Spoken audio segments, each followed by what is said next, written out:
Hello and welcome to Driver's Seat. Over the last few years, Suzuki have been busy boys. They've completely rejuvenated their brand. You've got the all-new Vitara, which has been popular among buyers, the facelifted S-Cross, which is a vast improvement on what went before, and the all-new Ignis, which is a cheeky little chappy. Also launched this, the Baleno, which is their all-new Supermini. But alas, they already have a Supermini, the Swift, and this is hardly Supermini size, it's huge. So how can Suzuki justify having two cars in the same sector? Well, we're going to find out.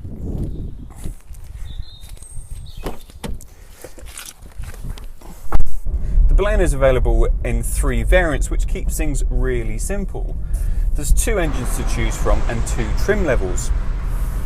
The entry level is a 1 litre 3-cylinder petrol engine available in SZT and SZ5 trim levels, while there's a range-topping 1.2 litre with a mild hybrid, which is available only in the SZ5 trim.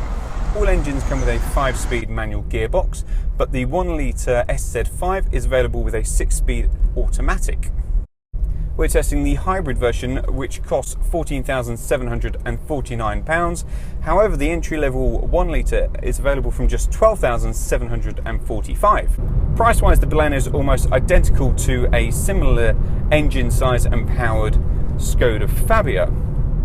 But it's also extremely close, only a few £100s, from a Fiat Tipo, which is a family car.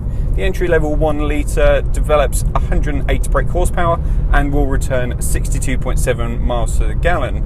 This 1.2 litre mild hybrid develops only 89 brake horsepower and 89 pound-feet of torque, but is said to return 70.6 miles to the gallon on an official combined cycle. Now, I did a round trip to Cornwall and back, which is over 550 miles, and most of that route was on a motorway, and still I managed 56 miles to the gallon, which is really impressive. The biggest strength of this engine is that it emits just 94 grams per kilometre of CO2.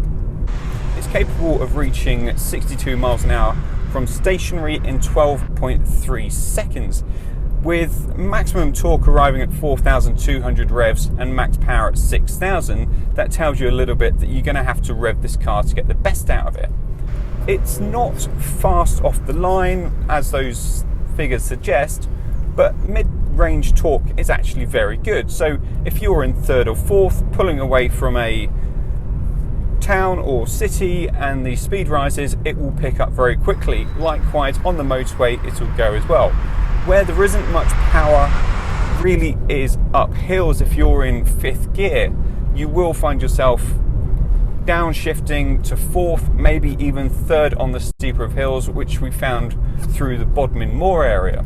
The 5-speed gearbox is pretty sweet. There's not too long a throw with it, and it feels accurate and precise. The clutch is light also, so you're quite happy to flick through gears all day long. There's a very good balance between ride and handling in the Baleno. It's not the most comfortable ride, but it really does do very well. It's better at speed also, dealing with harsher bumps. Also, you never get that fidgetiness from smaller undulations. It copes with those rather well. On a rougher road at slower speeds, it can feel a little bit bumpy, and it can skip mid-corner if you hit something. But other than that, it's quite impressive. Add to that handling where there is body roll, there's some lean into the corner, but grip is tenacious. It's very impressive. And the steering's well weighted, and it's going pretty much where you want all the time. It's a really good combination. It's nowhere near as engaging to drive as a Fiesta, but I don't think you're going to look at this car seriously if you're looking at something like a Fiesta, because it just offers so much more space and practicality, where a Fiesta, you're still, even in the new generation coming out this year, hasn't got enough rear legroom. Refinement's pretty decent. There is a little bit of suspension noise through the bigger bumps, and there's some wind noise on the motorway, but it's not particularly invasive. What Suzuki are doing at the moment is filling their cars full of standard equipment.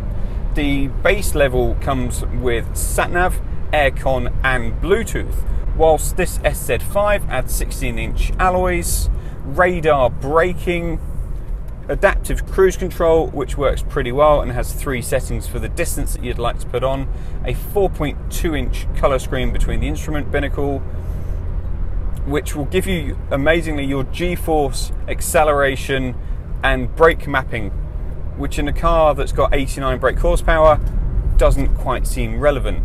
Despite its Supermini tag, it doesn't feel mini inside at all.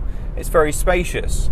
The driver's seat has a pump lever to adjust height and a second lever to adjust your backrest, and they both offer a good range. I'm left with decent headroom, plenty of shoulder room, and feel very comfortable, not closed in at all.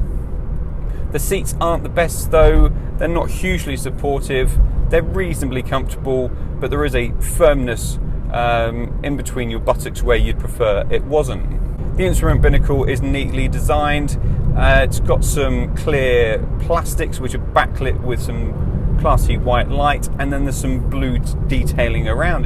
It's really very nice.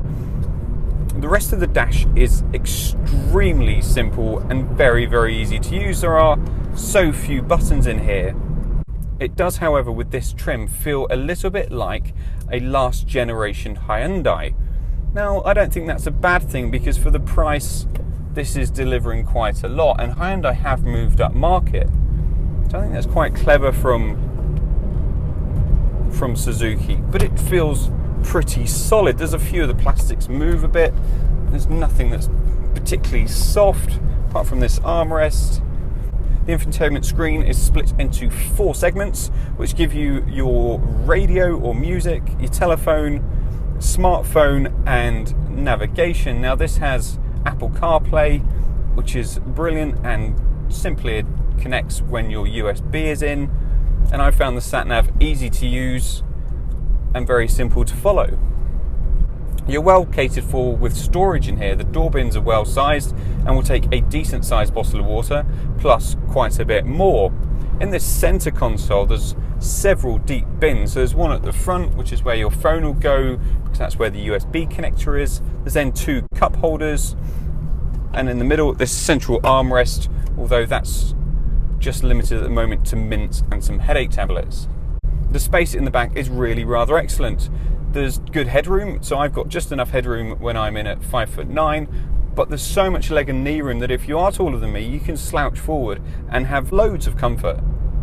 3 should be able to sit reasonably comfortable if you're not too tall, as there's a small transmission tunnel, so there's plenty of room for your feet. Initially the boot feels quite shallow when you open it up. You think, ooh, okay, I expected this to be bigger, but the boot floor is adjustable, so you can drop that quite significantly. That then makes this a big boot, albeit it's 10 litres less than a Fabia. Now, a Fabia's got a big boot, so that's not a bad thing. There's some hooks in there as well, and the rear seats split and fold forward. Overall, you'd say that the Baleno does everything pretty well. It's quite comfortable, it drives well, it's quiet, it's economical, it's swift in certain situations, yet then it excels in others, such as internal space, rear legroom, and that adjustability in the boot. And the amount of technology in here is simply amazing. Well, the Baleno hasn't flattered to deceive at all. It's got a nice ride, it handles keenly, it's decent to look at, and it's absolutely packed full of equipment, and the space in the back is huge. So if you're after a super mini price car that's sized like a family car, then the Baleno could be just for you.